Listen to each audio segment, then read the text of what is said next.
I'm Fatheree, and this is Tex-Trek.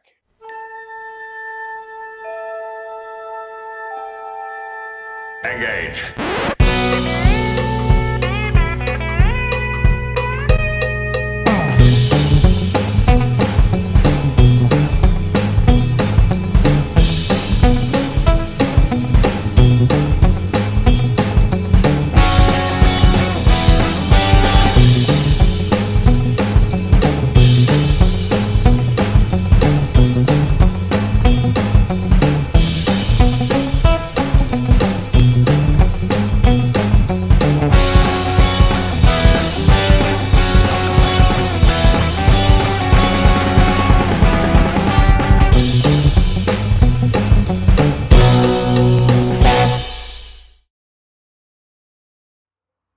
Welcome back aboard the Starship Texas for the 147th installment of the Tex-Trek podcast, the home of Star Trek fandom from deep in the heart of Texas, where we have deep talks about Star Trek, where we're taking a deep dive into Deep Space Nine right now, finishing our discussions of the fourth of the 7 seasons of Star Trek Deep Space Nine. I'm in a very good mood because obviously I am celebrating the 147th installment. We love the magic Star Trek number of 47. And Dave, another big 47 enthusiast, I'm sure is happy to be here today. Dave, how are you? I'm doing good. My chakra is aligned with the numerology. It's all very good. I can feel the prophet speaking through me today.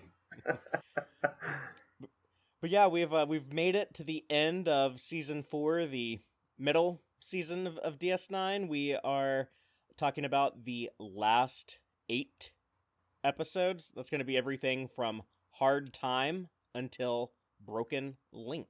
We're not going to BS around. We're going to jump right on into Deep Space Nine, Season 4, Episode 19, Hard Time. Convicted of espionage, Miles O'Brien is given the memories of 20 years in prison in a matter of hours. Returning to Deep Space Nine, O'Brien finds he cannot shrug the memory of his awful experience or rid himself of the guilt he feels over the death of his cellmate. Dave, we have our Season 4 O'Brien Must Suffer episode. Yep, I now that I'm aware of the trope, I immediately checked in on it. I was trying to figure out if truly O'Brien is put through the ringer more than anyone else. I was thinking of that episode where like Cisco got put in that kind of in the hot box out when they were captured, and some of the other torments that people have endured. Odo was tortured and has gone through a whole lot. So I don't know if O'Brien has a lock on suffering, but but he does seem to get a whole focused episodes. Maybe I guess that maybe is what sets them apart. Yeah, he gets a lot of stories where he kind of has to carry the whole narrative, where it's kind of like O'Brien isolated, where it's kind of like O'Brien alone. You know, it's either him as a clone who thinks the whole station is like against him in some conspiracy, or you know, here where like he literally was spending time in isolation and these false memories that are implanted, or you know, what have you. It seems that they like to have Colm Meaney kind of doing that, kind of like that old like silent movie thing where actors a lot of times had to just carry the scene with like their mannerisms or like their expressions. You know, like Sure.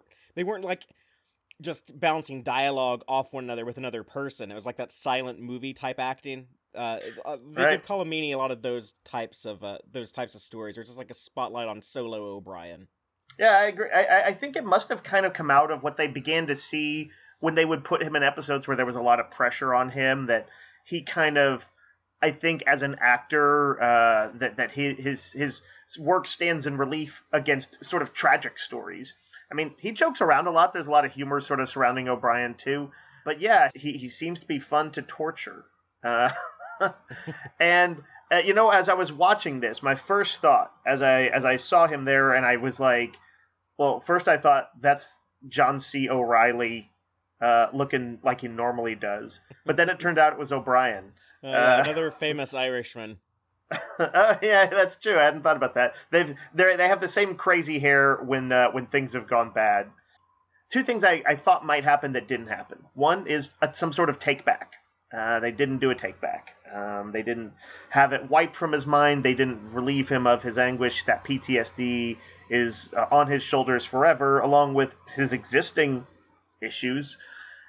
Also, I thought there might be pushback against the aliens for the punishment itself, which sounds real dodgy, but it clearly wasn't the story they wanted to tell. Wasn't about, like, you know, what was that early Next Generation one where Wesley trips on the flower bed and is sentenced to death? Justice. Yeah, that's like episode 2 or 3 or something, right? Yeah, it's very early. Yeah, that wasn't the episode they wanted to tell. What they wanted to do was say that this happened, and here was the fallout. And I found it a very compelling story. I was super into it. They kind of combined two different story ideas. One was a story that was pitched to Star Trek, and the other one was an idea they'd been toying around about bringing back Ensign Sito, who we saw in The Next Generation, the Bajoran classmate of Wesley Right. Crusher. She was in the First Duty, and then we saw her again in Lower Decks. Lower Decks, the episode, not Lower Decks, the animated series. Yes, yeah, the Next Generation episode. But where she was presumed killed by Cardassians, they were going to retcon that and say, no, she was actually taken prisoner and is now being released.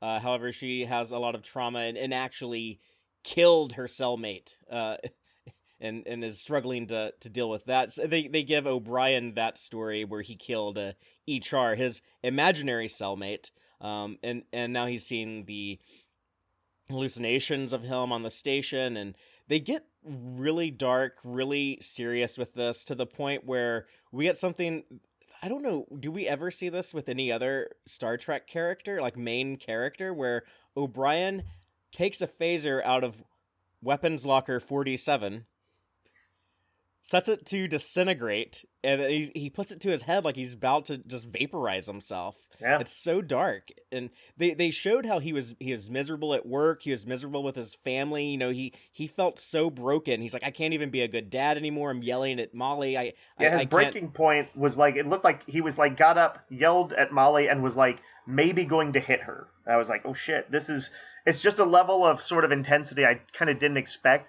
And because Cole Meany can be very convincing when he's angry, I was like, it had a special impact. Yeah, and the revelation when they showed what had happened, you know, at first he doesn't even want to talk about it. He's not going to therapy. He's not, he doesn't even admit to Dr. Bashir that HR existed. He just says, oh yeah, I was locked up by myself. He doesn't want to think about it. And we see in the flashbacks to the events that never happened, we eventually see, oh, he killed this dude because he thought he was hoarding food, when in actuality he was trying to ration it and save OBrien by like rationing some food for him. These Agrathi people are just sadists. like to imagine like this scenario.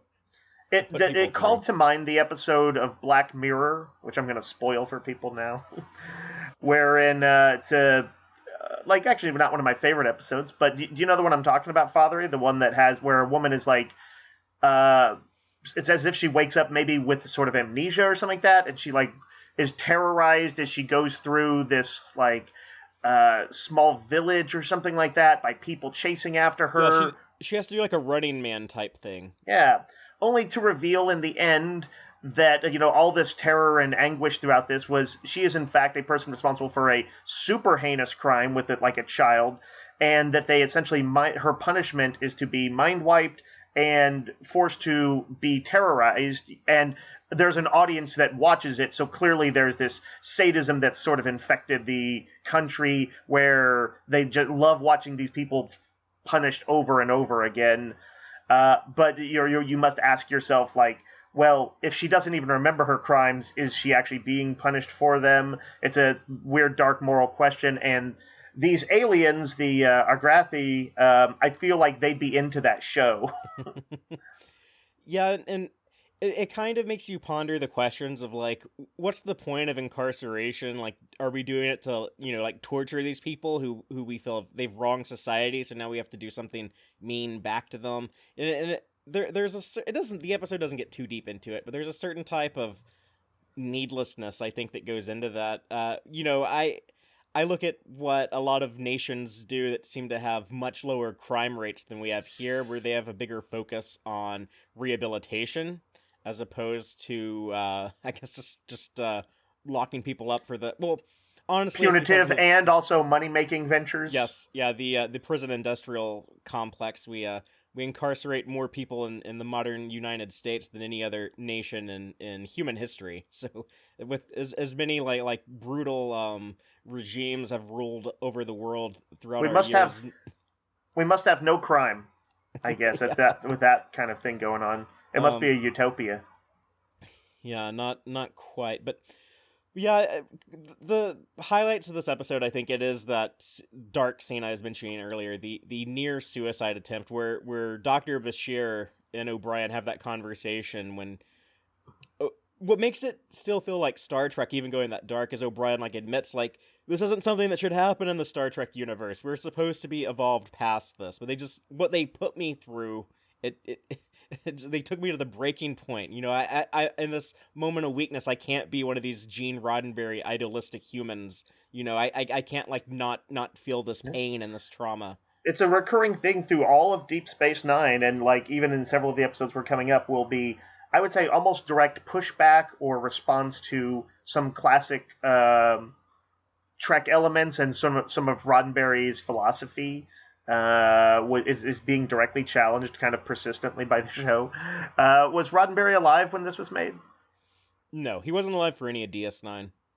That makes sense to me. We can, I think, both revere his qualities and acknowledge that they were sort of a strange sort of pie in the sky thing that may have been put people at such a remove that they didn't feel like people anymore. And Deep Space Nine is a strong course correction. So I also wanted to mention the acting qualities of the very sympathetic, is it Ichar? Yeah. Who did a really great job.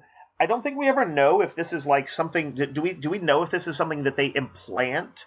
That there will be a cellmate in there, knowing that it's likely to wreak havoc over the amount of time someone spends in there, or if O'Brien created him out of necessity in his mind. Do we? Is that ever brought up?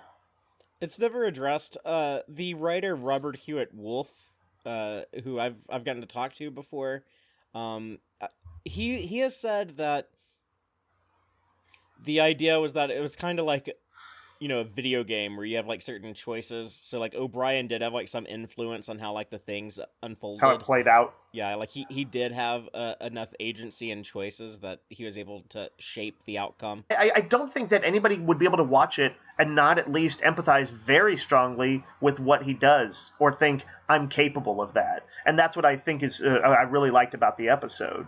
I think there's almost no way you could watch it and think, oh, after 20 years, I wouldn't be paranoid like that. I'd just stand strong. You just can't. The scene I really like between Ichar and O'Brien is after they've been living together for a while and they're both kind of being kind of pushed to the fringe. I think it might have been after like they had like cut back on feeding them. And Ichar is doing his his geometric shape exercise in the sand to like calm himself. That. And he still is like a nice dude, but he's just asking, O'Brien's like, why don't you tell me about Keiko? And O'Brien's getting so mad. He's like, I've told you about her 100 times. And he's like, I know, but it calms you down and your pacing's getting a little distracting. And then O'Brien's like, well, I've had enough of your drawings. And he kicks the sand over. And it felt real. Like the tension between the two of them felt real. And I kind of sympathize more with Ichar because like he's trying to be like calm and level-headed, but you can tell like he's really upset now. Being the balanced one, I say this as a person who is often the balanced one in sort of friendships.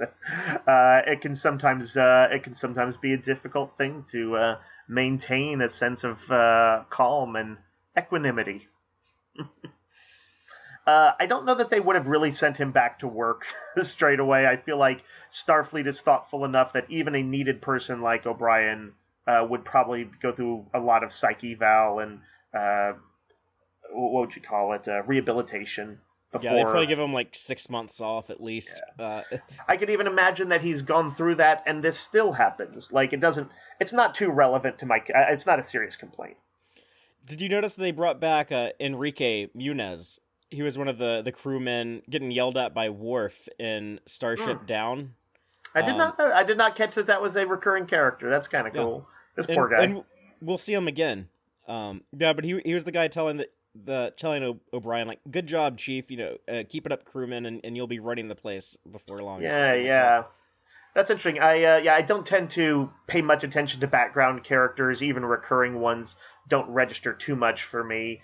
But Eddington went from a background character to somewhat more important in the course of this season. So we'll talk about that. Well, maybe Enrique's importance will grow. Oh shit! Well, I let's hope, move on. for the sake of the station, I hope it doesn't grow the way Eddington's does. All right. Shall we move to Shattered Mirror? Yes, we don't really need to spend a lot of time on this one because we talked about it already in a Yep. previous podcast. But yeah, this is our season 4 Mirror Universe episode. So we're just like hitting like all the tropes right now. Like we did the O'Brien Must Suffer, the yearly Mirror Universe episode. Long story short, this is the one where Jake gets to hang out with the Mirror Universe version of his mom, Jennifer, again. And this is the one where Mirror Universe Nog dies, because all the Mirror Universe episodes of DS9 love to kill a Ferengi character. I of course noticed that, but I was also thinking that just in general, when a Prime character goes to the Mirror Universe people die. And of course the Jennifer dies too. So that's our kill count for the episode. Well, let's move on to Season 4, Episode 21, The Muse. A mysterious woman helps Jake write a novel. Loxana Troy, pregnant with a son, asks Odo to help her escape her husband. Dave, I said way back when that there's only one Season 4 episode I flat out dislike. This is that one episode. We're going to be of the same mind on this, although I think I might have one or two episodes this season I liked a little less than you. But yeah, I think it's the weakest of the season. It feels like two B plots, neither of which I particularly like, stuck in there. I feel like Majel Barrett and Renee Auberjonois work pretty well together. Like they sometimes she brings out some good scenes in him, and but like by and large, Loxana Troy is just a character. I still, she kind of exists to make people uncomfortable. It's never going to be a big winner for me. And when we always have to like work to see through to the side of her that's empathetic, and we do, but I don't, it's okay. I like that side of the story a lot more, the Loxana and Odo stuff. I actually think a lot of that stuff's pretty good. I'm kind of sad this is the last time we see Loxana Troy, because I feel like it's a kind of unceremonious ending to a character that, lover or hater, had kind of been a big deal from very early on in the Berman era, way back in Next Generation Season 1. DS9, by and large, did more interesting things with her for me than TNG did, and I felt like there was character growth, and so yes, I agree. She should have, the character, for all that she's not a favorite of mine, I think she's an interesting, she is a presence. She's earned her spot one way or the other, and I would have liked to have seen something kind of like a notable finale of some sort, or just a strong dramatic episode to go out on. Something on Beta Z, who knows what. And I would have thought that you might have liked this, I guess this is the B story of the episode. It gets less screen time, even though that more stuff happens here than with it gives Jake the title. Stuff. The title to the episode goes to The Muse. Yeah, but I thought you would have liked this stuff a little bit more, because I know I've heard you mention before you like the Odo Loxana stuff, and I would have thought you would have liked the Tavnian husband, GL, since he's played by Michael and Sarah. I did like it. I think it had a strong end. Like, it went out with a strong ending, which usually makes an episode kind of jump up a point or two for me and mentally. But it's still, that's a rom-com premise. Marry someone to get them out of kind of. This is a more serious than the rom-com version, I guess, usually is. But Loxana is almost innately a rom-com type character as the kind of shrewish mother-in-law. Or cougar. maybe that's the better way to put it. I don't know how long Loxana and Odo are married, because they say they're going to annul their their marriage, but I guess canonically Odo does become Deanna Troy's stepfather. Yeah, that's interesting. I didn't really think about that. But yeah, they do go through with it, and I like his probably, some of the best stuff was when he is challenged in at the ceremony, and he has to defend his marriage to her. It was very nicely done. I love Michael Ansara, and I think he should be in everything. Yeah, he's good in everything he's in, and he kind of makes his character JL seem like more of a serious threat, just because he's able to bring that presence. Right. Those kids must be really fucked up if they're raised like you don't even know the other gender exists until you're a certain age. It's an extreme version, like a heightened alien version of something that can occur on our world. Hell, we have gender reveal parties is how intensely we some people take that. So, but I will say this also, because Michael Ansara brings gravity to scenes, even if the writing isn't the highest of quality. When he is swayed by Odo's testimonial for Loxana, that's kind of meaningful. So I did like that.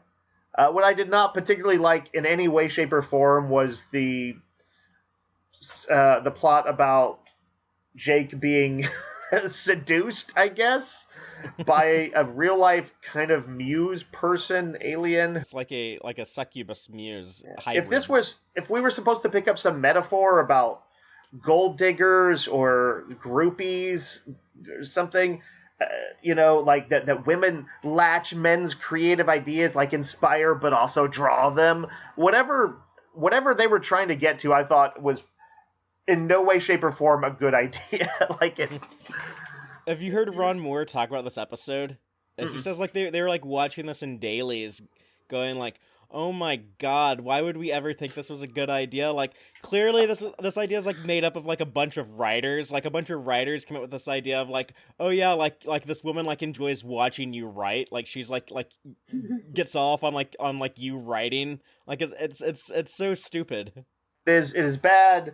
I felt like I saw like about 20 different scenes of her rubbing Jake's temples while he wrote. And then like I got it the first time. But maybe all those writers were just like, it'd be nice if somebody rubbed my temples while I wrote. Sirach Lofton, by the way, has really gorgeous penmanship, spectacular handwriting. Is that his actual handwriting, Fatheree? Yeah, there's no way to fake that. Like, we see, like, a shot of his handwriting pan up to his face. I guess the only part of that stuff that I liked is that when she mentions all these writers that she's inspired before, and she's one of the ones that she says, Tarbold.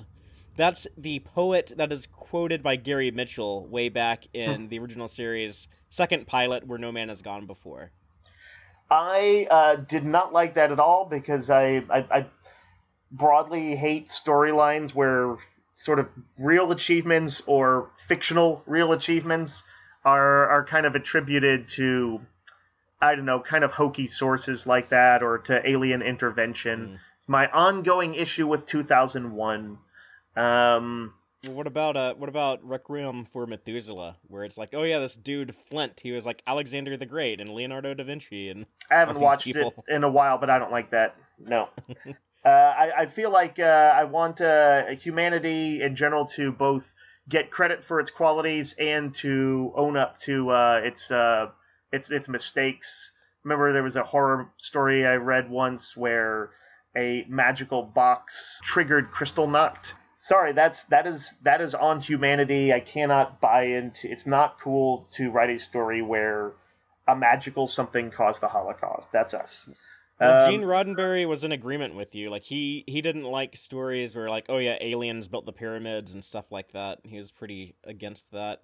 So the fact that this is the start of Jake's novel that we know from The Visitor will be his big thing. Yeah, I kind of don't like that they tie it in like this really bad episode into a really good episode, and it's like I'm gonna strike it from my mind.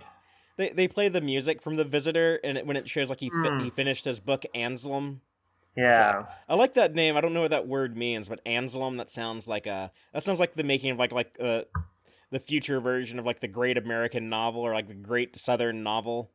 Well, it Anselm. I sounds don't know. like I like novel, it. like Absalom, and like some real novels. I'll have to research it. I don't know if it has a meaning or if it's just an invented word or It's what, like a made up word. I think yeah.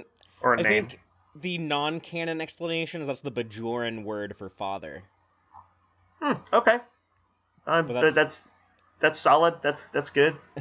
that was in like a book or something. It was something they made up. That's cool at the beginning when he's trying to observe the people. He's people watching like Hilm and Nog used to do. But now he's solo people watching. He's using like the people arriving on the station as inspiration for characters. Yeah, Yeah. that was a neat little bit. He was doing like character sketches or springboards, I guess, from them. The woman, by the way, who was his evil muse. That's I know her from the movie They Live. They Live, yeah. And Very, very of course, distinctive as face. Evil Lynn from the Masters of the Universe movie. Oh yeah, which also had Tom Paris in it, and also had Frank Langella. Frank Langella, who we saw in DS9 season 2. So some Star Trek Yeah. connections there. They're lucky they made it out of that movie without getting their temples massaged while she absorbed their life force. She does just leave the station at the end, like hopefully never to be seen again. The only time I'd ever want to see this entity reappear would be in a Lower Decks episode if they're making fun of it. Otherwise, the thing can just remain floating around in space unseen for the rest of Star Trek. Yep, I agree. I did want to mention one other thing about the Odo Loxana subplot, which is a neat bit in there about her being able to sense the thoughts of her unborn baby, and that that was very tranquil and kind of calming. And I was like, oh, that's a neat idea. It reminds me that Deep Space Nine is so good with kind of details like that about alien cultures, especially Bajorans and Cardassians. But they'll do it with a wide variety of them, and that had they had time to do more with Betazoids, I imagine they could flesh them out in a really cool way. I'd love it if it had happened. Yeah, and I guess that baby is now in like the time of Star Trek Picard would be like a grown man. Deanna Troi is like this younger brother that no one ever talks about. Hey, bring it up somewhere. Yeah, like what if Riker in something like what if like Riker like mentions his brother-in-law or something? Yeah. He's like, I have a Tevnian brother-in-law, or just some little detail like that. I'd watch a Riker Troy show. They tried to pitch that. They wanted to do a Star Trek Titan show after Enterprise got canceled. Yeah, but now that those characters showed up in a particularly beloved episode of Picard, I feel like if they should want to do it, I think he likes to direct more, but it wouldn't be the craziest thing in the world to get a spin-off with those characters. Well, let's move on to Deep Space Nine Season 4, Episode 22, For the Cause. Sisko discovers that Cassidy Yates may be a Maquis smuggler. Garrick takes an interest in Zeal. So yeah, this is the big Eddington reveal episode, which I wasn't aware of this at the time, Dave, because I wasn't using the internet yet in 1996. I didn't really start using the internet in our house until 1998. So we were you weren't on Genie and those old message boards. No. That was we had like a old 80s Macintosh that wasn't even internet capable. Right. But anyways, there were a lot of conversation online amongst the Deep Space Nine fan base that Eddington was probably a changeling. And the writers were aware that people were speculating this and that there were these rumors, so they decided they would never, ever, ever make Eddington a changeling in the show. Instead, they made him something else, though. They made him an undercover Maquis. They made him operative. Much cooler. His end speech is like the best dressing down I've ever heard of the Federation as a concept. It was super good. This episode has the unique quality of having made both Cassidy Yates, who I didn't particularly like, and Eddington, who I had no opinion on whatsoever, into notable characters for me. I liked they both emerged as better characters for it. Yeah, I told you that on both of them. I said like they're both going to get more interesting eventually. I didn't see any particular reason to be suspicious of Eddington because they had also had that Romulan lady stationed on the Defiant early on, and they just wrote her out. She wasn't there to just turn off and on the cloaking device. And I was like, oh, okay, well, Eddington will fill a plot purpose when they need it, like in the episode Our Man Bashir. But, like, you know, he's going to be interesting enough. But when O'Brien was pressing he and Worf for their thoughts on the Maquis, great scene. I super loved it. And Eddington is just like, he's like, I don't really think about it. He's like, if my job is to catch him, I catch him. And my job currently is to catch him. And I'm like, yeah, that sounds like Eddington. And I'm like, that's probably what he's going to be, is just an example of slightly too, you know, stick up his ass, you know, overly servile Starfleet officer, you know, a fundamentally decent butt. And so, yeah, it was so much cooler what they did. I like that scene, by the way, because it also shows Worf being, you know, militant Worf. Yeah. And O'Brien being the guy who just speaks his mind. Yeah, yeah. And straight up, he's like, I wouldn't say what you just said around Major Kira, too. He's right. Eddington, to me, he is a little bit of a boring character, and a lot of that might be just kind of like visually. He's just like kind of like this boring, like balding white dude. And he is now a recurring villain in Deep Space Nine. You know, it's more like our problems don't go away. We just keep getting more and more problems, and now like they got this Maquis operative who Sisko has a vendetta against, and it's personal. Sisko is a dude who kind of sympathizes with the Maquis a little bit. Like, he kind of understands, like, their point of view. But he really has it out for... He got played so hard in this episode. I love how, looking back on it, like, I was... like when he's like, hey, I don't want to really lead the mission on the Defiant. It's personal with you and Cassidy. And, you know, I just...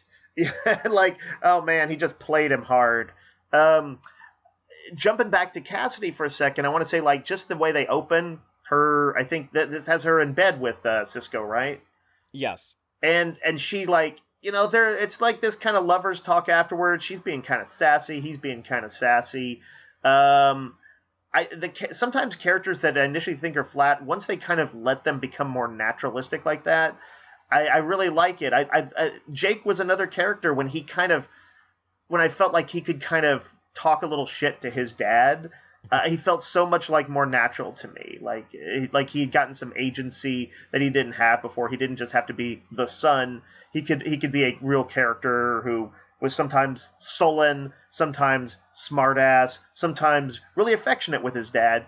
But yeah, I like when characters kind of start to get more rein to be funny and stuff. What is she? She says something to him like. She has a meeting with her chief engineer, I believe, and Sisko says, you're the captain, he'll wait on you. And she says, oh, is that what you do? You just lay in bed all day and make people under your command wait on you? And he says, I'm a Starfleet officer, I'm a paragon of virtue. And she says, you're more of a parody of virtue. Yep, that's it. That's it. I like smartass characters. I forgot who, but someone had said Paragon of Virtue previously. That might have been in the original series. Who the hell said that? Someone has said that in Star Trek before. It feels like something Picard would say. He'd be like, you know, that is the ideal of a Federation officer. You must be a paragon of virtue. And you know, I told you she didn't quite feel freighter pilot enough for me. Seeing her interact with, I think, like a Bolian. Was it a Bolian? Yeah. Her Bolian, like, second in command, or... you know, whatever he was, and seeing her on the ship and stuff like that, it felt more real, and I just wish that some of those small things of, like, her interacting with the crew, dealing with being searched and all that, I wish it had just happened a little earlier. And it's fun seeing Sisko compromised like that, where, like, he's kind of, like, he's hesitant to take action against her. And, oh, yeah, he was tortured. Yeah, and that's another reason why he hates Eddington so much, is for, you know, putting him in this spot. But that's cool, like seeing like the undercover stuff of like the Defiant cloaked, you know, following them around in the Badlands, and super cool. You know, the ships look cool. What really makes Cassidy Yates stand out to me and makes me like her is the fact that she could have ran. You know, Sisko left their ship alone in the Badlands, went back to try to stop Eddington, didn't get back in time, but she could have just disappeared off the face of the earth. And instead, she just went and like got her crew into hiding and then returned back to the station to face the consequences of her choices, because she does love Cisco, and she has this love of Jake now. They've started to connect, and because of that, she's like, oh yeah, like I'll come and own up to what I did in the hopes that we can continue this in the future. And I think that's like, very honorable and noble of That her. was that was stupid of her father. Now, I felt like Cisco kind of came off bad, even though in the position he's in, which is just absolutely vital to the Alpha Quadrant there, and its interactions with the extremely volatile Gamma Quadrant. But like when they kind of both confess that they still care for each other, and then he's like, Booker, boys, and like the troops come in, I was like, oh, Cisco, you piece of shit. You narc. Well, that's what she came back to the station for. I know. I just kind of like, I wasn't quite sure if there might be some other balance he'd find, but too many people knew. There would be no hiding it or covering it up. He kind of had to do what he did. So yeah, I actually think it was a good ending. I'm only talking about on a pure emotional reaction level. Before we move on, we should mention the B story in this episode with Garrick and Zeal, and we get to see Kara play spring ball, so now we finally know what spring ball is. Oh right, yeah. That was pretty cool to watch, but that's not what Garrick was watching.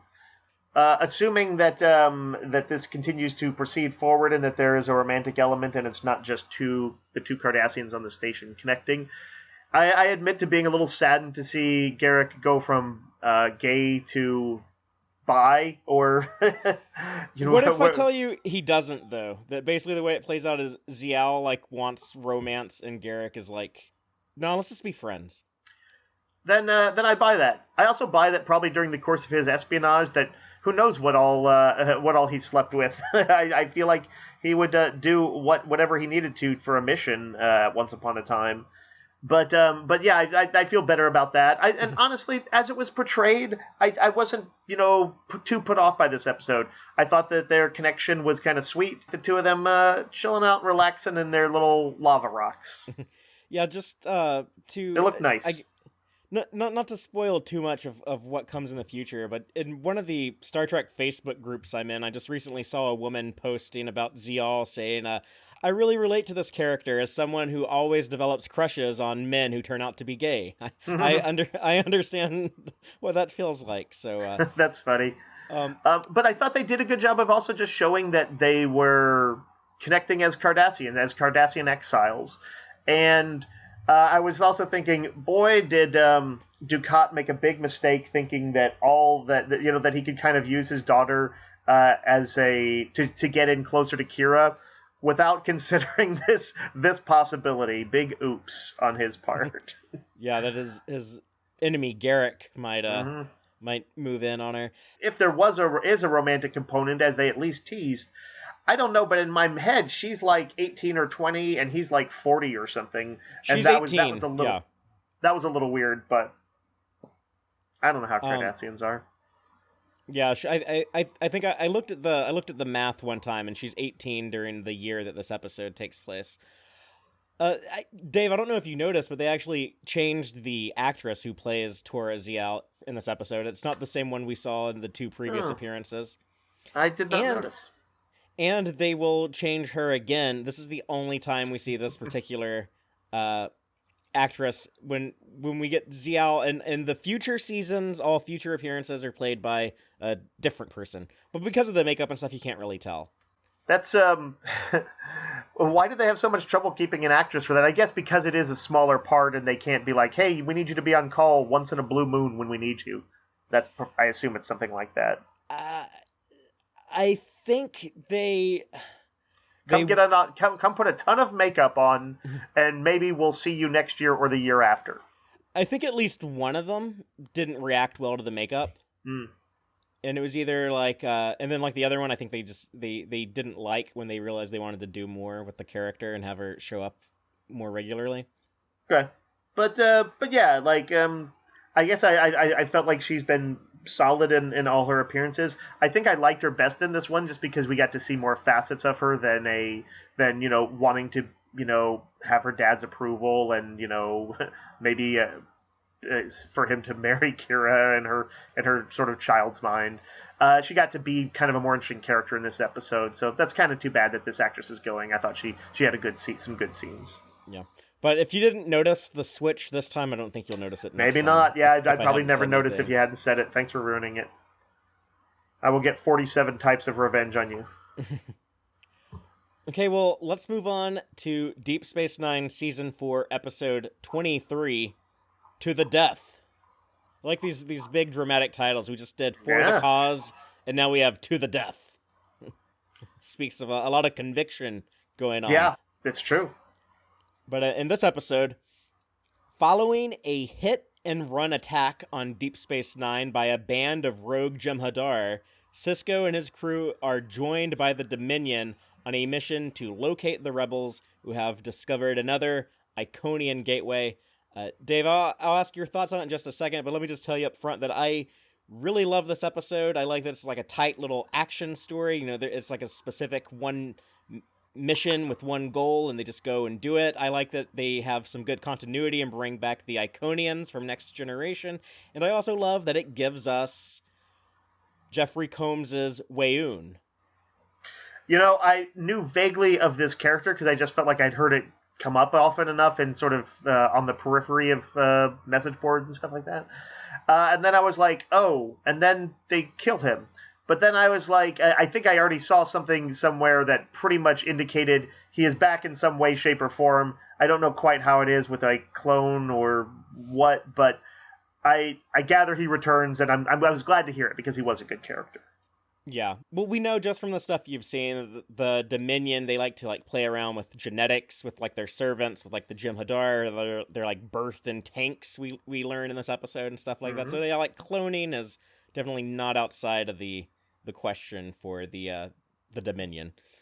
I don't want to say that, I never quite got why, other than the sort of novelty of the number of characters he played before, I was like, Jeffrey Combs, I'm like, it seems cool, but I'm like, I don't know quite why he's got the standing he does in fandom.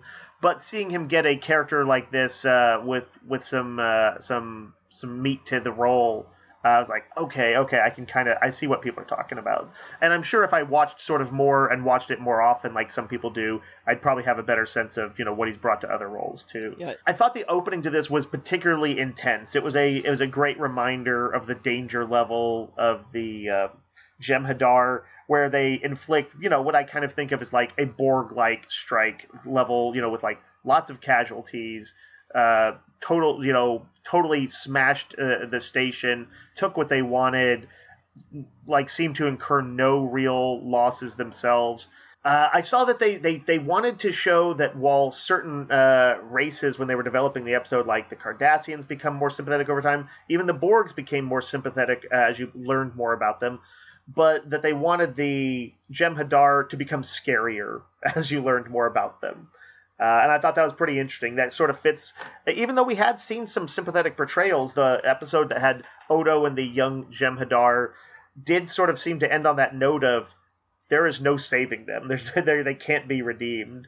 And we've, that's not exactly, I think, the message they wanted to convey, but it felt that way to some degree. And here you see that, the patterns of violence and also self-sacrifice are so burned into them that they are just the scariest of zealots.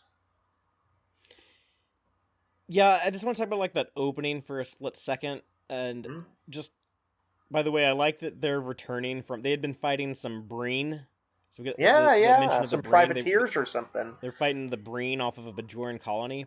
But then, when they arrive at the station and they see the pylon broken off, that I hate that so much. It makes me so sad to see that every time I see it. It's like you're seeing a friend who's injured or something. Is that right? Yeah, then when they cut to Kira coordinating their rescue efforts in the damaged section, and the whole time she's giving orders and stuff, but she has this bad plasma burn or whatever on her arm, and Quark running around worried about his brother. You really feel they just got hit hard. Yeah, They it's convey that anytime quickly. Quark kind of has to revert to a more serious mode or like to show baseline human emotions, you know that something bad has happened or something is like close to his heart has happened, and so yeah, I thought it's a very intense opening sequence. And then I did think, at some point Worf says that when they're like toying around with the notion of like Cisco is saying like, oh, I wish the Defiant was constantly patrolling Deep Space Nine, and Worf says that it's like that's a siege mentality and like you can't win with that. Um, but it did make me think that maybe realistically the Federation would probably have some warships just constantly on patrol of the wormhole, almost blockaded. That it would be very highly regulated, and Deep Space Nine in particular, because it's so key to this area, would have ships flying around it all the time. well, maybe that'll happen. I would have thought it would have happened after they got to Earth, Well, it's basically. very hard to like shoot all like those stock shots you keep reusing of the space station. So Yeah, sometimes it takes a few years before you have money to like, oh, yeah, let's like keep doing those shots, but have like a whole bunch of like Federation starships patrolling around in the background. right. Yeah, again, these are kind of like I can recognize that the needs of the drama and even like the budget can sometimes restrict that. So, but yeah, it did pop into my head because because the conversation came up sort of about Defiant on patrol. I like that O'Brien told Worf, he's like, well, maybe you wouldn't feel that way, if you had family on board the station. It's like, some of us actually raise our kids instead of sending them to go live with our Russian parents on Earth. while you sleep on a warship. It's interesting because yeah, arguably Worf isn't even like he doesn't live on the station. He lives on a ship. Yeah, that it has like the tough ass armor on it. Yeah, like no one's Mhm. blowing up Worf. I like the I do sort of like the metaphor that presents about Worf and him needing to have an armor around him, whether you think about it as both literal armor or some sort of figurative armor. It's just kind of a neat. I thought it was a neat decision the writers made. And that he's more comfortable on a ship than on a weird Cardassian station. Yeah. I thought it was interesting too, though, that Weyoun, as he seems like he's kind of a cagey manipulator, but when he tells Odo that the Founders love him and want him back, even though he's killed one of them, I was like, oh, that's a pretty potent message as far as manipulations go, and seems to be borne out by what will happen in the season finale. Like, that he was not actually just lying to manipulate him, he actually was telling him the truth. Yeah, like he had been briefed on like they probably briefed all the Vorta since they were all given training on Cisco's psychological profile. They're Oh, probably also yeah. told like, by the way, if you see Odo, like tell him we really want him to come back. Like it's very important that you tell him this. And the Vorta haven't really shown up much in Deep Space Nine until now. We will see a lot more of them, and they are very different from the Founders or the Jem'Hadar, where they're kind of the administrators for the Founders, and Yeah, I didn't they're have a good sense of them really, maybe until this episode. they handle like all the political stuff, so they are meant to be kind of like sleazy like politicians, just like say whatever like please the room, just kind of go with the flow, but always try to work towards your ulterior motive. Well, he actually said something that was another interesting truth in this one. He said that since I think it was him who said that the Founders, their ability to like control the Jem'Hadar had been overstated. And I was like, oh, that's an interesting reveal about like their a weak point for them. Um, and I assume that will continue to develop as time goes by. Dave, Um, I never watched the show Mod Squad, but I know that the main Jem'Hadar in this episode, Omet Klon, I think he's played by Clarence Williams III, who I've seen in other stuff, but not the TV show Mod Squad. But uh, I looked it up too and saw who that was because I felt he was familiar and I couldn't place it. I haven't seen Mod Squad either. I think his voice sounded a little familiar, but I don't know that I've really seen him on anything. he recently passed away, just Hmm. a few weeks or months ago. Yeah, I do remember those headlines about one of the guy from the Mod Squad. He was like one of the three leads, right? Yeah, so out of the 6 Jem'Hadar who come aboard, there's 3 that actually get some dialogue, get to talk. He's the main one. He's their first. That's how like their rank. You have like your first, your second, your third. Very easy to. It's simpler than like Leggett and Goal and like all of this stuff. All But business. the second Toman Torax is played by Brian Thompson, who, Dave, you pointed out in season 2 of Deep Space Nine, he is one of the Dosi or Dosi. Because of his like jawline or the way his facial structure, you can't miss it. And so I looked it up and I was like, yep, I know the alien bounty hunter from X-Files when I see him. Yeah, and he, like, to me, I remember him more as he was like that first vampire in the first 2 episodes of Buffy. Yeah. Like the servant of the master. Then he comes back in season 2 of Buffy as the judge when they were doing the Angel and Spike and Drusilla stuff. But he shows up in Trek a few times. He's a Klingon, a Romulan, eventually, and here, we have him as a Jem'Hadar. It's kind of cool that he's the one who's talking all the trash, but like, I've always wanted to kill a Klingon, and eventually your empire will crumble. There will be piles of dead Klingons at my feet. I'll remember this moment when you stood here all weak and impotent, which is just fighting words to Worf. I'm a little disappointed Worf did give in and actually fight the dude. Actually punch him in the face and start a fight. Worf tends to not be the guy to back down. He just did it in a trial a few episodes ago, too. But he's got to do better now. He's the second in command of the Defiant. He's training in command. He's preparing to possibly become a commanding officer. You can't do dumb shit like that. It's true.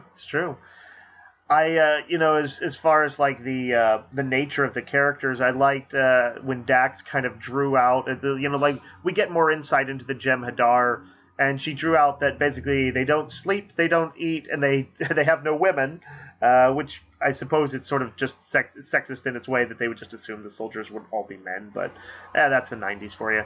But she's like all those things, and she's like, no wonder you're angry. That makes me think the Jem'Hadar are like drug addicted incels of their day. Yeah, it's like they don't have anything to enjoy in life other than receiving their narcotic that also sustains them, and then getting to fight and kill. That's all they have to live for. It is like when they reveal that Jem'Hadar don't live to 30, that like a 20-year-old would be considered an honored elder. That was it's interesting that they can still be sympathetic while at the same time becoming scarier. There is, it's interesting, that thing I said earlier about they wanted to show that the Jem'Hadar were scary aliens, but they still, like, Deep Space Nine can't help but kind of be nuanced about it. It actually reminds me a little bit of like how villains tend to be in Shakespeare, with one or two exceptions. Almost all the villains are, he cannot help but give them some depth and, an understandable motivation and even some sympathetic streak. That Deep Space Nine seems to have that same inclination, and because I think it broadly reflects humanity, I'm for it.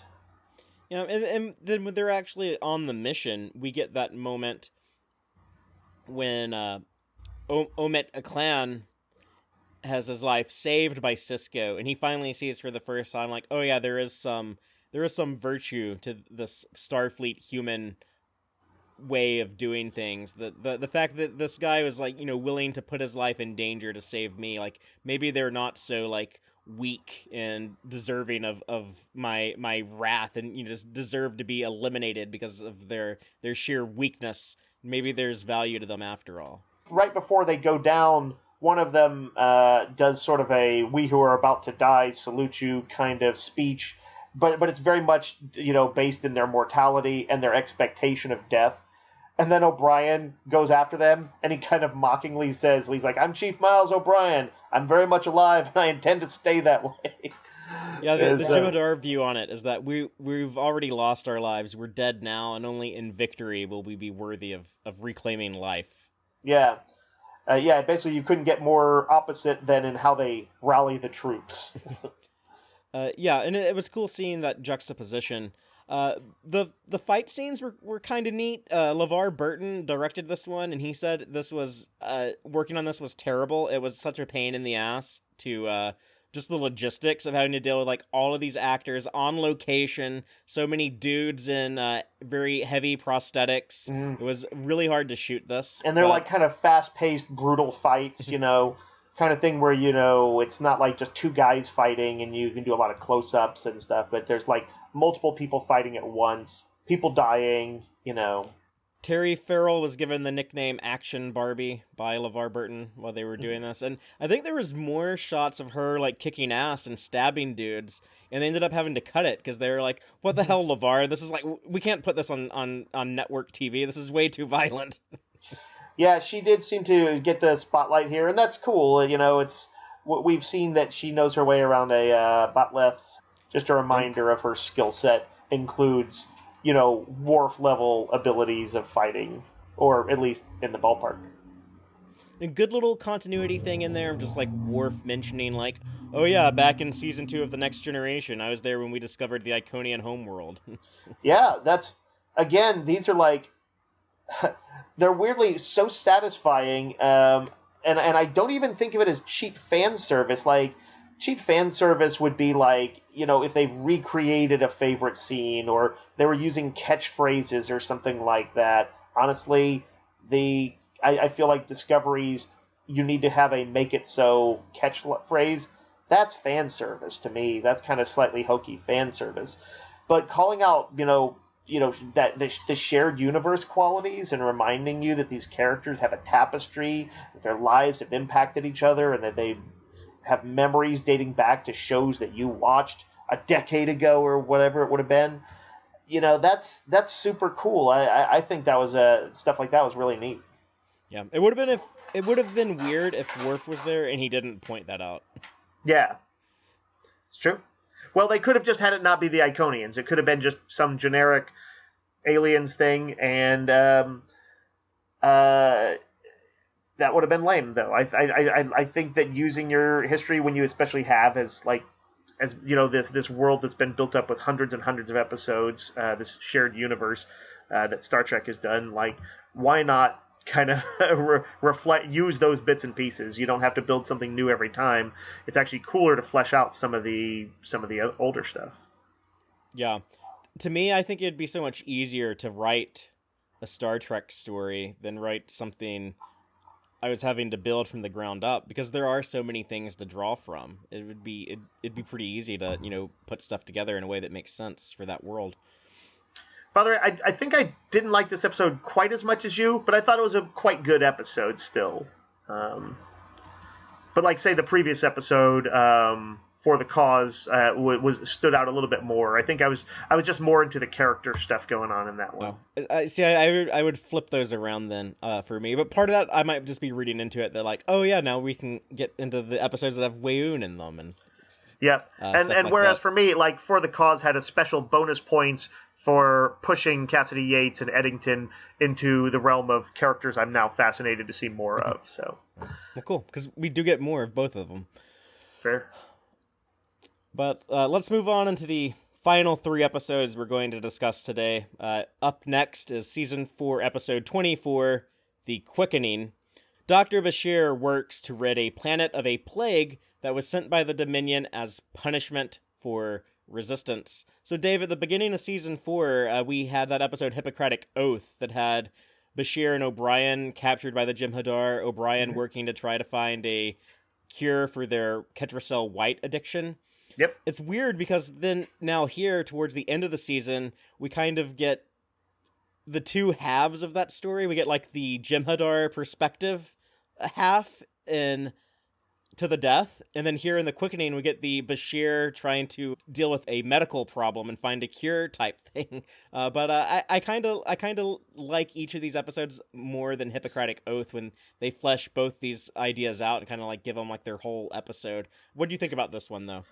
I like Hippocratic Oath quite a bit, especially because it had like internal character conflict that this one doesn't. The Bashir and Dax are very much on the same page. But I thought it was a really good episode. A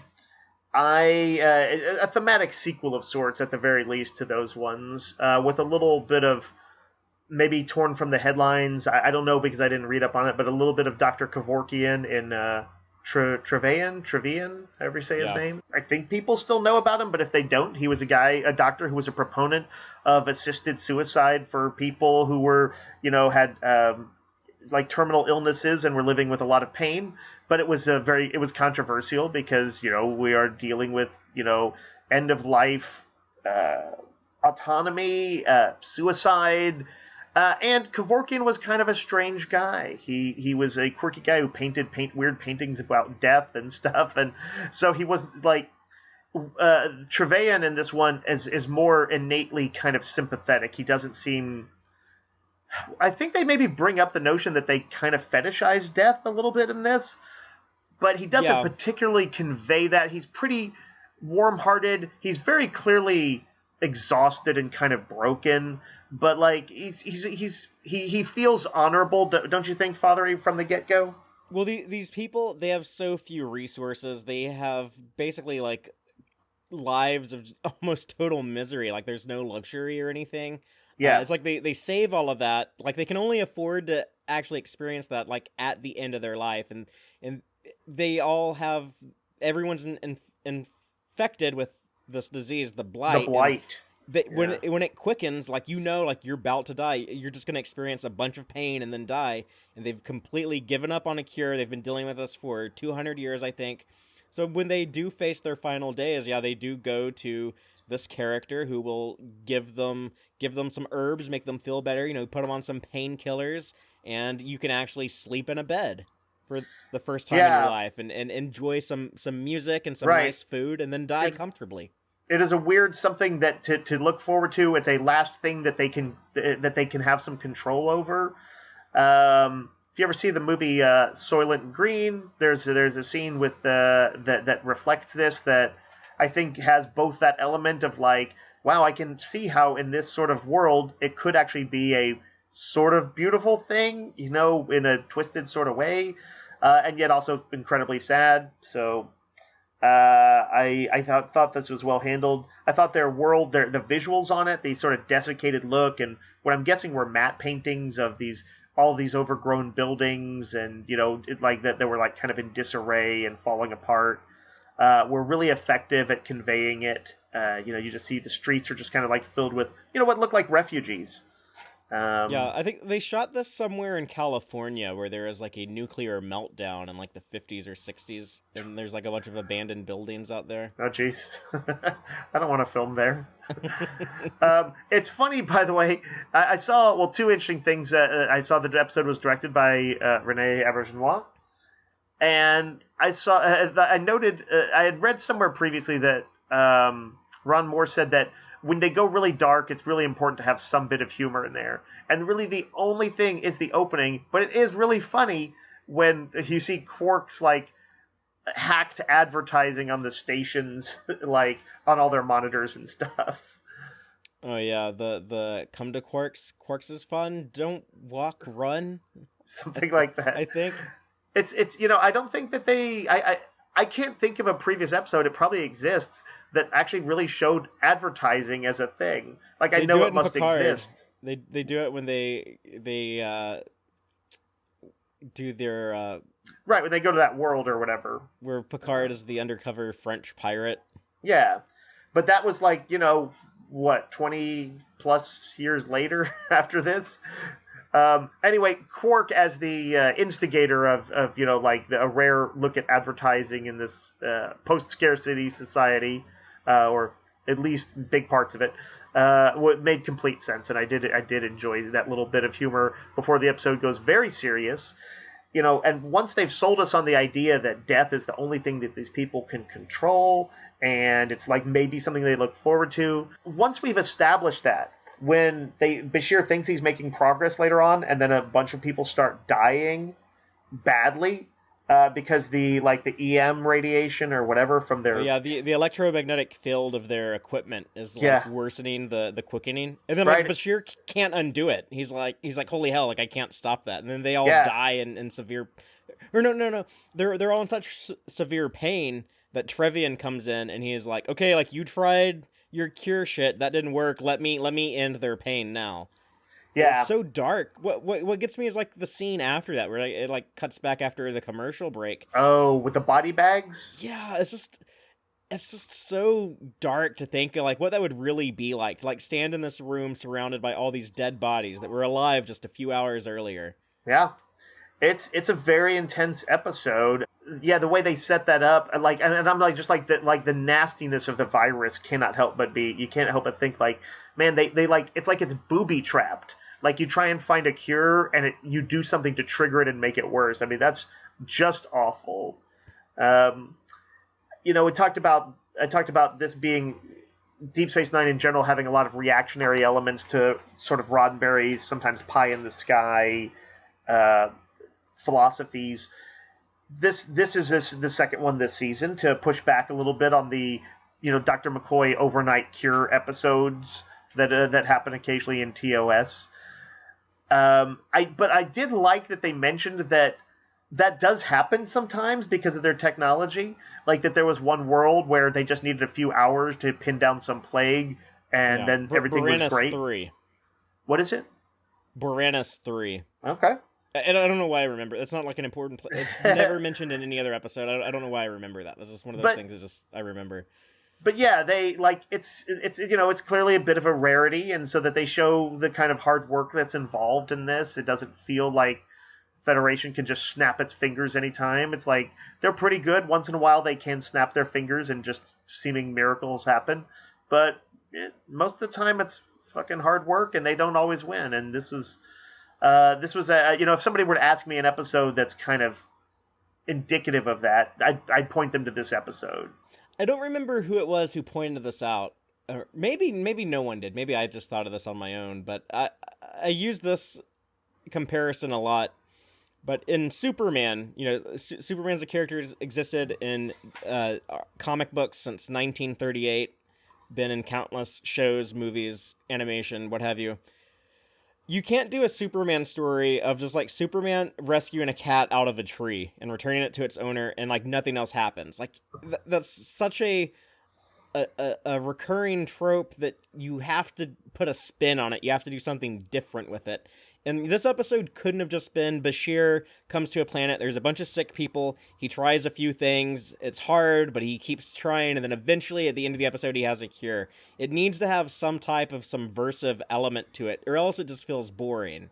Mm-hmm. And I think the way that they conclude things, and it's so tragically bittersweet, but the fact that like I'm not going to be able to save you, but I can save your kids, I can save the future of your world, and that it's embodied by that character Ikoria, the pregnant woman, yes, who's assisting Bashir throughout. And there's, when I watch this episode again, it's painful. She had food that she was saving for her death, right? And she's like eating it, and she's like, for some reason, I get the feeling that y'all are gonna find a cure, and I'm not gonna need this after all. And I'm like, no, you actually die at the end of this, sweetheart. I'm sorry, but she endures the quickening. He says he's going to induce in like labor, and she only needs to hold out for 2 weeks. She endures a lot and just kind of like barely making it through. Yeah, she endures the quickening for so long when everyone else would just be taking the suicide just to like birth her kid, and then there at the end when she does like finally give birth to her son and is able to like see him, and it's like, okay, like now I can die, and she just kind of drops dead. And it does make a little bit of sense because like child labor is kind of like intense on your body, and if you were on like the edge of death, it very well like might kill you, I think, with my limited medical knowledge. I'll say this, like it certainly makes a shitload more sense than like some other Star franchise was just like oh yeah, this lady just had 2 kids, but she just lost the will to live and just died for no reason. Fatheree, I noticed that especially be stupid if you tried to like make that like a big like linchpin moment in your epic saga. It would just kind of like undermine the entire decades of whatever you had just built up. But Lucas whatever. Can't hear you through all his millions, Fatheree. They're sound dampening. Billions. He has billions. What I noticed in this episode, as far as like early on, they were practically, I felt, calling out Bashir from episode 1. when they're like flying through the Gamma Quadrant, and he's kind of got that Bashir, that giddy enthusiasm he did in the first episode where he's just like, I just want to go about and have the best adventure. And he's like, oh, don't the stars just seem to twinkle a little bit more in the Gamma Quadrant? The mystery of it all.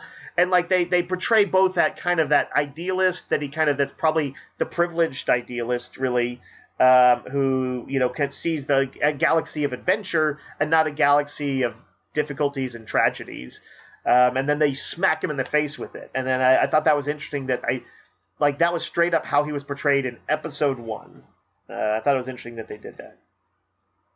I think if they wanted to show how hard this would hit him. And it's a great episode for Bashir, by the way. It's really, really fantastic work from Siddig. And it also reminds us how mean the Dominion are. Like, this is the price you pay if you resist the Dominion. Yeah, like, worse than in some ways than if they had just destroyed the planet. We're like, oh yeah, we're just going to consign you to perpetual suffering and a stagnation of your culture.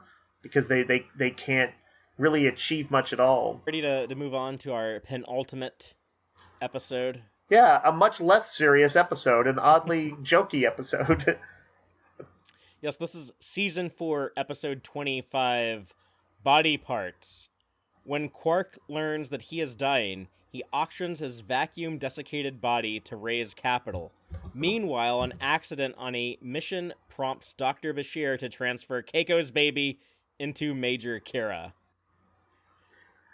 I think you had told me about this and why it happened, but I still had to kind of look it up, or I saw it when I was looking things up, that Nana Visitor became pregnant during the course of this, and that was the solution that they came up with, was could sort of contrive a thing where they had to, in an emergency, beam Keiko's baby into her womb, and because of various technobabble stuff, which I thought they did a halfway decent job with, she had to carry it through to term.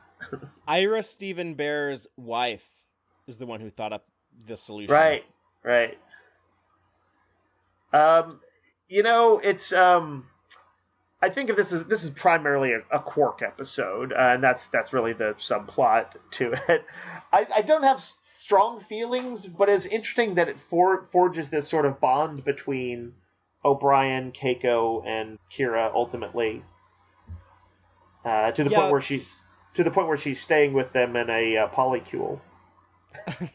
They really do like make a big deal out of that, and I think that's actually very smart. I think it would have been very easy for the show to just kind of be like, oh, Kira's pregnant, but it's Keiko's baby, and we're not going to talk about it much and just kind of move on. They actually deal with the emotional fallout of that. You know, like Keiko feeling left out, like someone else is having to carry my baby, and I miss the feeling of like feeling like I'm doing something, being involved, and you know, what if she needs help with something? What if she's not okay? Like, you know, the stuff with Molly.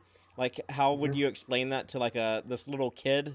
Like the bond that she kind of starts developing with Kira herself being a Bajoran. So they don't do this a ton in Deep Space Nine, where they really get into like alien anatomy is different. You know, I think it's actually something that Voyager does a lot more, where the people on Deep Space Nine, they, you know, like Jadzia and Kira and Garrick, they're all very distinct, but they kind of just feel like people. They're just like a guy. They're like, yeah, Dax. Sure. She's just like some other person, you know. But like here, like they kind of do some neat stuff with like the alien anatomy. Like she sneezes instead of having morning sickness. So yeah, I think they handle that pretty well. It's a pretty elegant solution to the problem of one of your actors knocking up another one of your actors. But what are you gonna do? It sort of speaks to the idea of like I don't know if they. I mean, obviously this solution came because of exterior events, but you know, it's a way to sort of comment on what I guess like being a surrogate parent, and you know, the kind of unusual or emotions behind that we don't, you know, knew about less, I guess, until recent decades, or you know, in an era of artificial insemination and all of that stuff became a much more common thing to discuss. again, I don't know if they were meaning to directly comment on it, but it certainly seems to, both the frustrations, the question of like, well, will this feel real? What's my responsibility as the biological mother? How will my biological kid feel about this? How does Kira feel about it? What does it all mean? It's at least addressing those questions, even if it's kind of doing it from a sideways perspective of just being Star Trek weird, crazy science. Well, enough about that. Let's talk about the Ferengi stuff, because it is the heart of the episode. Quark is dying from Dorek syndrome, but then he finds out that he's not dying. But yeah, so Jeffrey Combs comes back as Brunt. Very different character than what we saw with Wein. But this episode I really like, as I tend to like the Ferengi stuff. I think a lot of that humor works for me until we get into kind of the third act of the story here. I think it does start to fall apart. It's like a little too weird with the whole dream sequence, and then I love the dream sequence. I mean, like, I think it's funny, but it's just I don't know. It just something about them talking about how the rules of acquisition were essentially a marketing scheme, and he's like, "Would you have gone along with suggestions of acquisition?" I was cracking me up.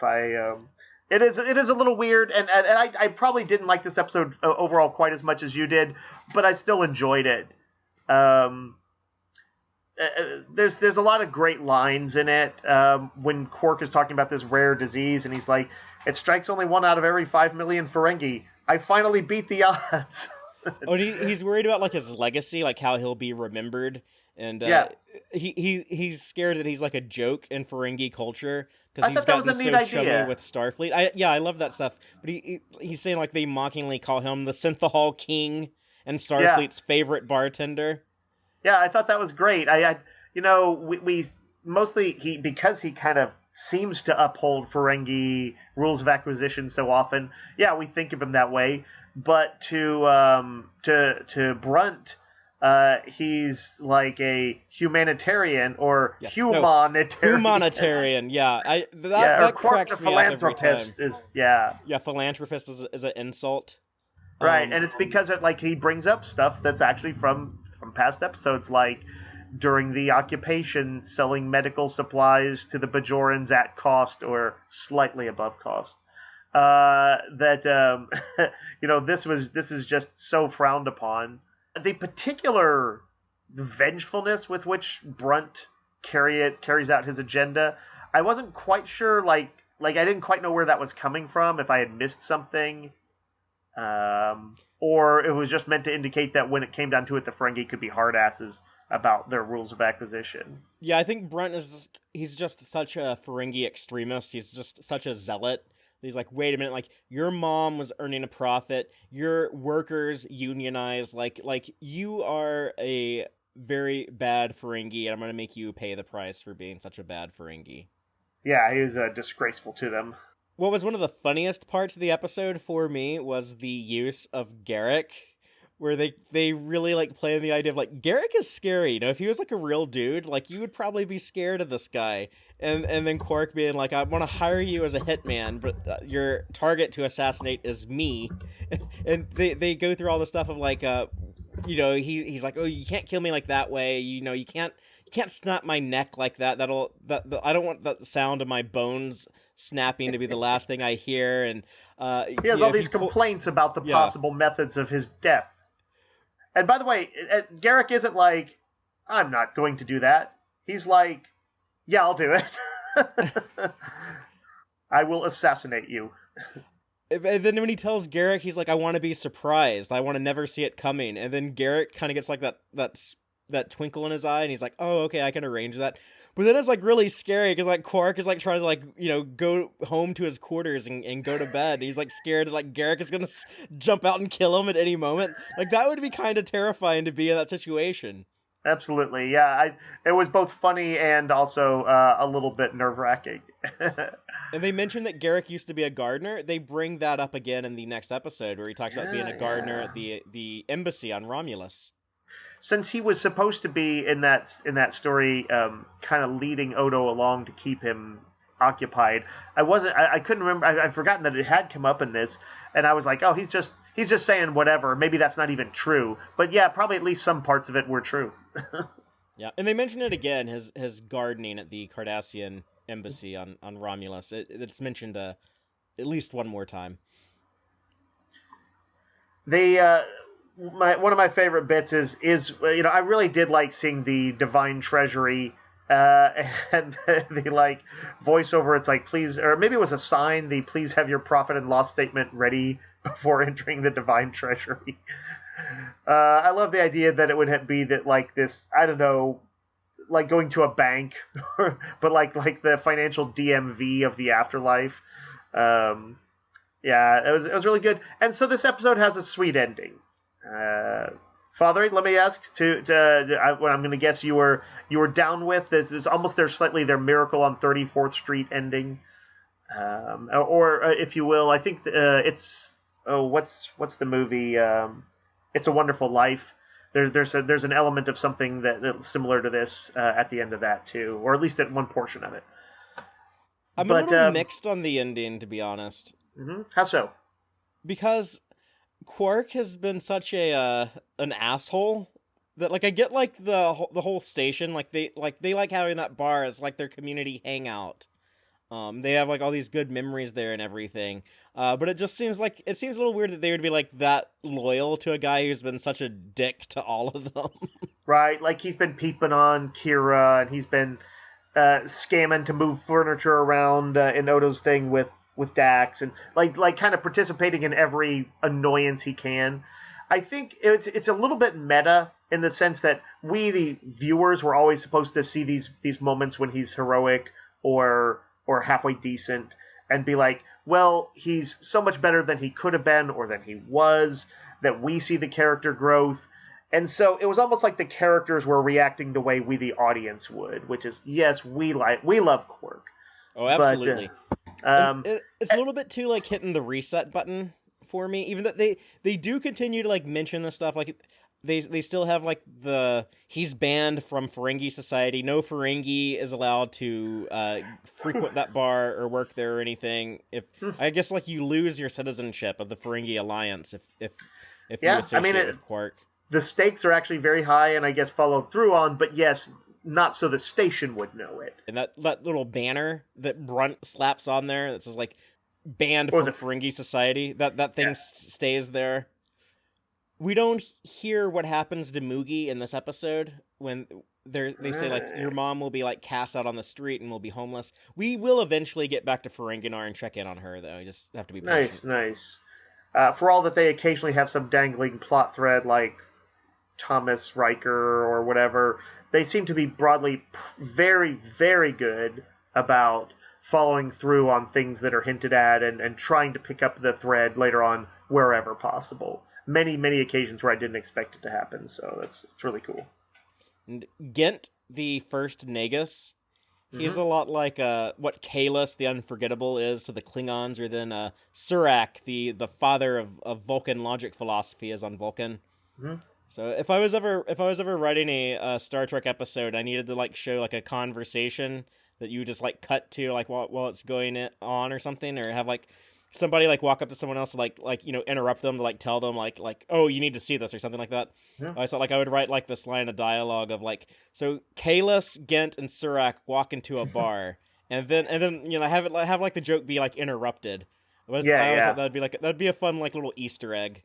I like the challenge of actually writing the joke. I'm going to see if I can work on this one. I'm going to workshop it. Okay, I'll get back to that. All right, let's hit the last episode.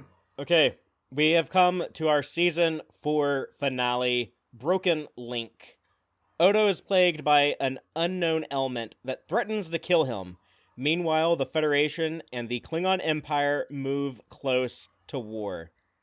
Dave, I had never watched this episode, I guess, as analytically minded as I did this time, and what kind of caught me off guard is I didn't realize how much little like silly gags are in this mostly serious episode. It kind of surprised me when I thought about it. Like what would be one of the gags? It's overall a pretty serious episode. I mean, just like the opening with Garrick trying to like set Play one of his matchmaker.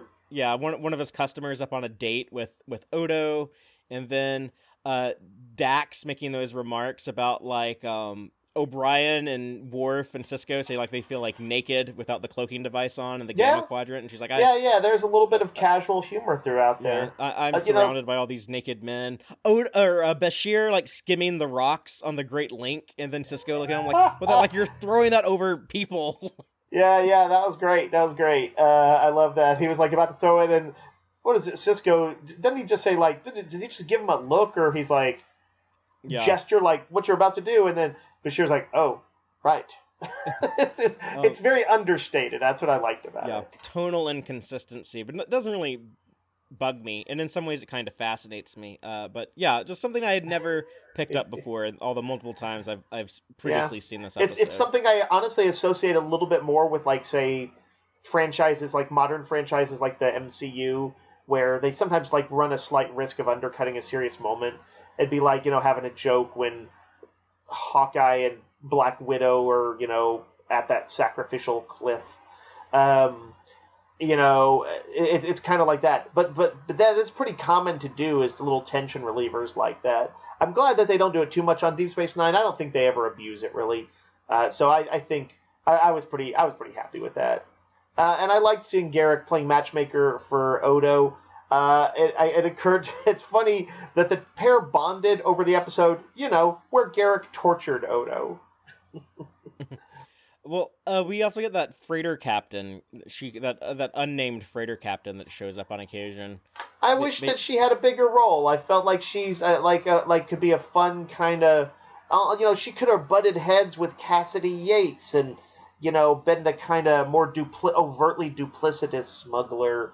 I kind of like her when she shows up, even though she's mostly just there to move a plot story. Yeah, they just needed Odo to try to bust up a crime and then collapse on himself just to show us how sick he is. Yeah. But good continuity. They mentioned Dr. Mora, his adoptive father, who was the first person to ever study him. So I guess he's kind of a changeling expert. Kind of like the last episode where we saw everyone rally around Quark. Here we have to see everyone rally around Odo, and even Quark himself, where he shows concern about Odo, where he's like you're gonna come back, aren't you? There's a very touching scene there, and it was also, I mean, like, it spoke to anyone with like a serious illness when he kind of tries to have his dignified walk to the Defiant, and it's kind of, like a lot of people have either gathered for it or are just kind of in the area and are kind of there to sort of wish him well. And it's clearly like he looks like shit. Looks terrible, but he's kind of walking, limping, still on his own 2 feet. And, it's, I think for people with serious illness, not everybody can do that. It's not like it's truly not dignified if you have to use a wheelchair or something. But I think anybody can appreciate the idea that you would really like to be able to do that if you can. And so I kind of liked that they gave him this quiet dignity moment, and with a heartfelt send-off from Quark. Very rare for him. Like we said, Quark is only sincere when things are, pretty bad. And they pay off Worf having bonded with Odo about being a private person, where Worf is like Odo wouldn't want any visitors. He wouldn't want to be seen in his weakened state. Worf thinking like that's how he would feel in that situation, and right. And they're like I think Dax or somebody kind of pushes back like, well, I don't know if I know that. Maybe he was just joking about something he said, and he's like, no, he wasn't joking. He's very serious. That's his thing. Yeah, he doesn't like to socialize, and then Dax is like, he was socializing with you when he told you this, and. Well, that's when we get like another one of those jokes I was talking about, where Worf is like, Captain, was the previous Dax host this argumentative? And then he's like, oh, he was worse. And then Dax is like, thanks, Benjamin, I think. Yeah, right. Yeah, you're right. Maybe they did push it a little bit too far. They should have like gone ahead and like leaned into the drama. I love Garrick whenever he shows up. There's a follow-up to the episode that was one of his best episodes. Improbable cause and the die is cast. Yeah, where he's trying to figure out, he wants to go with them so he can discern if the Cardassian fleet, and the person who's maybe his ex-lover, maybe a relative. Nobody can know. Nobody could know. We will know. Is he wants to see if he's still alive. A OBrien Tain. An OBrien Tain, head of the Obsidian Order. And, he gets a very harsh rejoinder from the founder, who, by the way, I forgot what a good job they did on her makeup, how much she looks like essentially a female Odo. Really, really great. But, yeah, and Garrick does his thank you for the information, his pleasant face, his sarcastic veneer of pleasantry, and then his look hardens, and leads to one of my favorite scenes where Worf catches him looking to genocide their planet. He is trying to get the weapons online on the Defiant so he can just bombard them with quantum torpedoes. Knowing that it would kill all of them. Kill all of them, like Cisco and the rest included.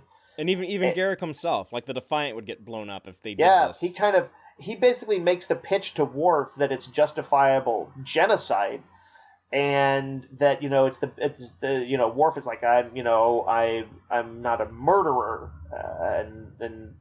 I think Worf was more about like this would be disobeying orders, the ethics of it. And Garrick gets in a fucking physical fight with him, nearly takes him down, or at least gives him a good run for his money. That's what I loved as a kid, was seeing Garrick and Worf fight. Because Garrick could potentially be a pretty deadly foe in hand-to-hand combat if he has Obsidian Order training. That's pretty easy to explain. And presumably he's a little rusty these days. All he can do is kill somebody like Quark when they want to be assassinated. but yeah, Rusty, even Rusty, he's impressive enough that Worf kind of compliments him. He's like, you fought well for a tailor. Still throwing it in there. Was that? And they show someone. They show that like Worf wins. They show that like Worf does best him. It doesn't do like that fake out thing where like they're interrupted and you don't see who would have won. Yeah, and that's legit. Worf is supposed to be pretty much these. Within the context of DS9, he's the top dog. He's the best fighter that they got. But the scene we got with Garrick and the founder that you mentioned, her response to him, where she was like, there were no Cardassian survivors. No, I'm not talking about that battle. I mean, in the universe, there are no Cardassian survivors. You are all dead. Oh, yeah. That's pretty intense. It is. She's saying, not only are you not going to find your friend, but what's the point of it? We've beaten you already. And yeah, you're essentially a dead race at this point. Man, they know how to get under your skin, those changelings.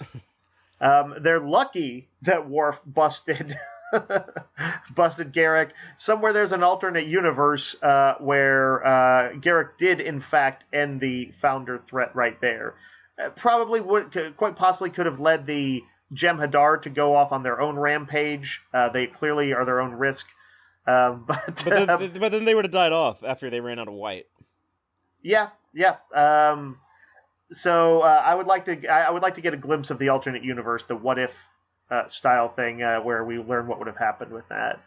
I was wondering so Odo, they take him. He joins the link and is sincerely addressed by them and tried. I did think that it was interesting when he said that he was willing to go. He felt that he, of all people, as much as he cares about justice, should face the justice of his people, even if they're, he doesn't believe in their ethics, but that he had to do it. And I'm thinking that I feel like Odo was lying to himself a little bit, or lying to Sisko when he said that, and that he actually cared more about the connection to his people, that he wasn't really going there for the justice side of it. Oh, that's interesting, because I think he was, because they were trying to figure out a way, like, how can we like beam him out after they heal him, and he was saying like, I don't want you to do that. I don't want to be like a fugitive or like on the run from my people. I want to be like the criminal who like faces the judge, because that's what I've built my whole existence on. They positioned it as, I think, meant to be truthful. But I'm just thinking, if you have no respect for someone's system of justice, and he does not seem to have any respect for their justice, then I don't see why you would feel that you were truly getting, some sort of justice out of it. that he's bent the rules already before. I think again that I think I'm psychologically examining him more like as if this were real events and not like he's not like a person moving around based on what writers' whims are. I think to me it was more about he actually wanted to connect with them more than anything. He wanted that link. I was not 100% sure that I bought that they would, even if it meant his death, that they would fly right into the heart of the Jem'Hadar, or I mean the changelings, say the Dominion, with the Defiant, with Cisco, with so many assets. But they love Odo, and this was an episode to rally around him. And you do big things in that Star Trek universe. And I think his big thing is that he saw his potential death as an opportunity to connect with them. It is interesting how they do the makeup to show him sick, where he looks like he's melting and stuff. Mm-hmm. I thought Michael Westmore did a really good job on that. And the look of this is the new Changeling homeworld. They had to relocate because the Tal Shiar and Obsidian Order blew up. They basically make everybody put on they make everybody put on a blindfold. But I just like the look of it, like the rock sticking out of like the ocean of the Great Link. Yeah. Which, as we mentioned before, it's kind of like a giant orgy because they established like when they join together like that, it's kind of like a sexual experience for them. I have wanted them to show something of the sensations of Odo being there with him. Like, if they could have done that sort of effect where there's multiple overlapping voices, and maybe they might be represented by just voices, or maybe you might see them as they were with physical forms, but with images blurring together and overlapping voices. And like you remember Star Trek in 4 time travel dream. Yep. Anyway, I think it probably wasn't necessary, and I think it's neat to have the surprise of what happened. But I think you could have heard a little bit of conversing, and I think that might have been kind of neat. But I did not know about the development in this episode. It's another case of me being very happy to either be forgetful when I had heard it before, or to have not known it. Oh, you're talking about with Odo being turned into a solid. Yeah. For having flesh, a digestive system, and all that. I guess this means that he can't even transform? He's like 100% human, except he has a weird face. Yeah, 100% humanoid at least. Yeah, that's crazy because he's built his whole life around this. His quarters is built around this. He's never had to eat or drink, and he notices when he's talking to Garrick at the end that he's hungry.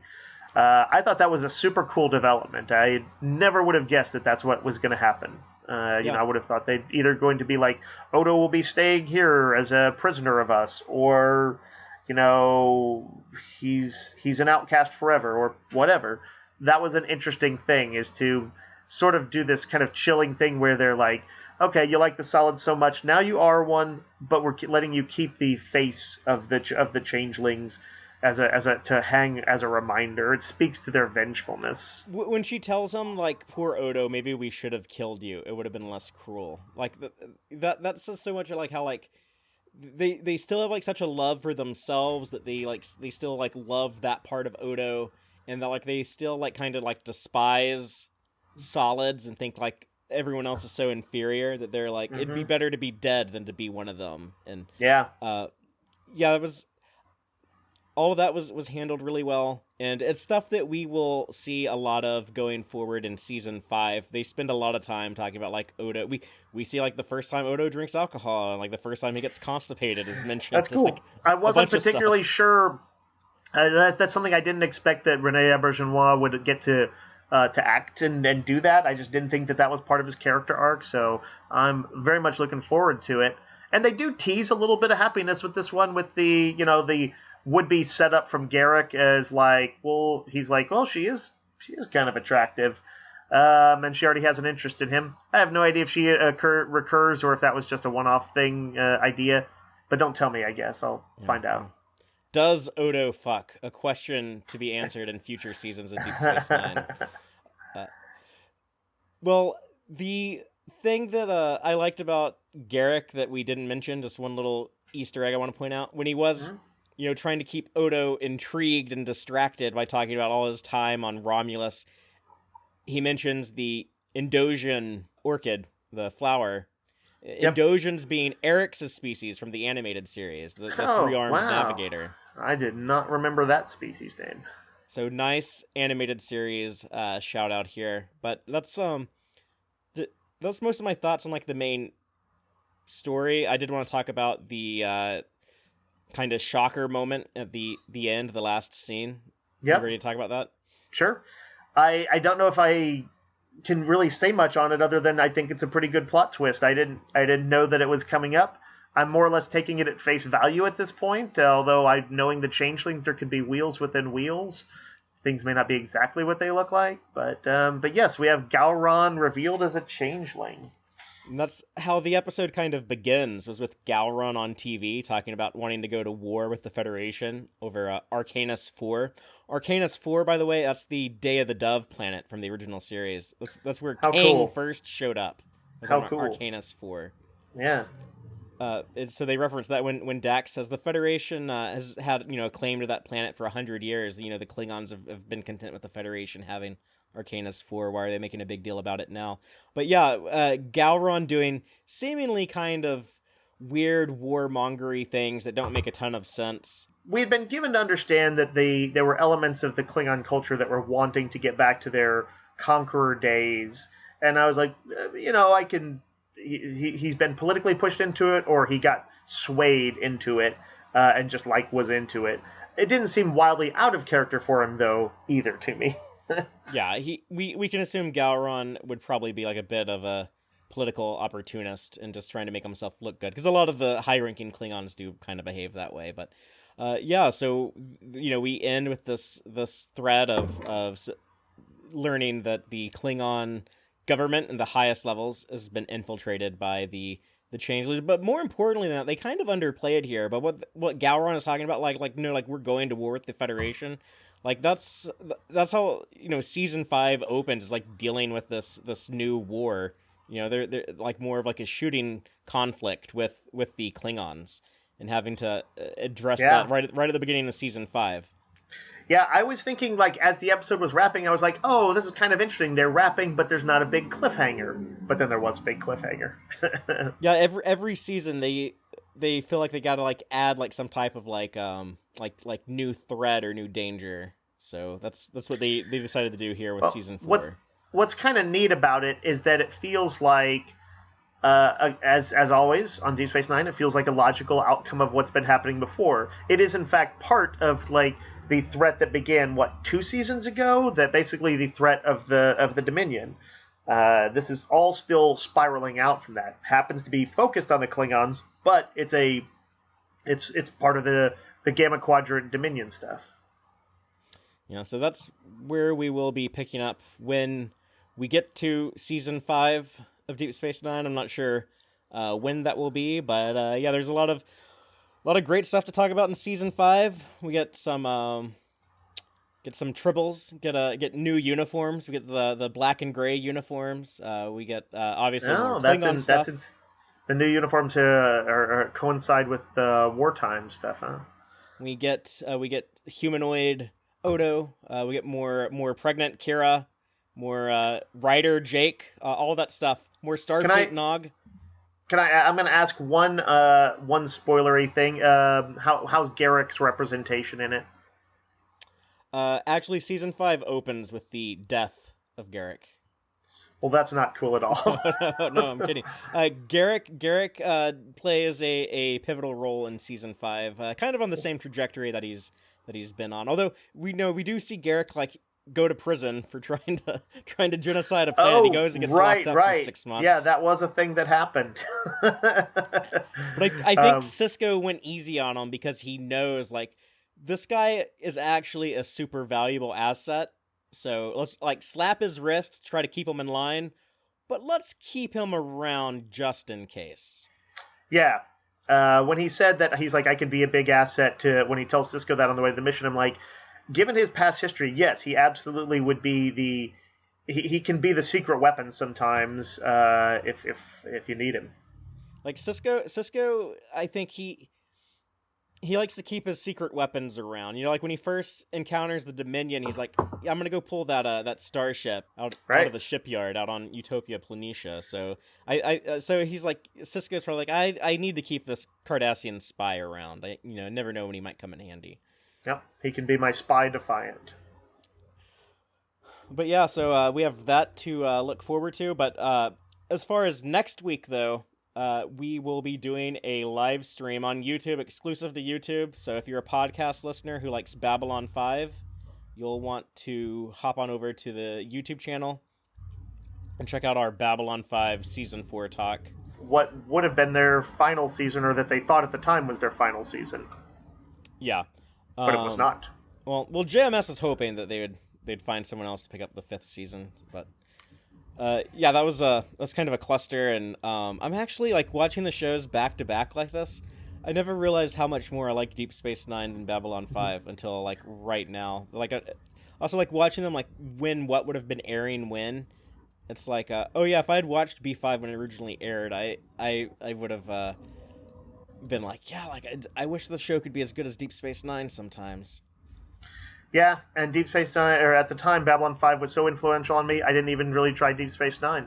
And although I kind of have to wait to get to the end and probably rewatch Babylon 5 at some point to really fully evaluate it, but I feel like there's almost no chance that DS9 doesn't come out on top of this for me. But it's not even a diss on Babylon 5, though. It's an awesome show. I praise B5, and I consider it is the best non-Star Trek outer space show. I put it above Galactica, above, well, I don't know, Firefly is pretty damn, but Firefly is so small. Yeah. I like big epic stories. What about Fatheree? I know Expanse is still ongoing, but I know that's probably one that holds some love for you. No, I really like the Expanse. Expanse is great, but I would take B5 over it any day of the week. Fair enough. Well, all right. Well, I will look forward to season 5 whenever we get around to that. I gotta see War with the Klingons. I gotta see Does Odo fuck? Well, until then, as always, live long and prosper, y'all. Listen to the Tex-Trek podcast through Apple Podcasts, Google Podcasts, Spotify, or at tex-trek.com. Like us on Facebook at facebook.com/tex-trek, and follow Fatheree on Twitter at TXTrek. Please support us by liking our videos and subscribing to our channel on YouTube. Thank you, and take care.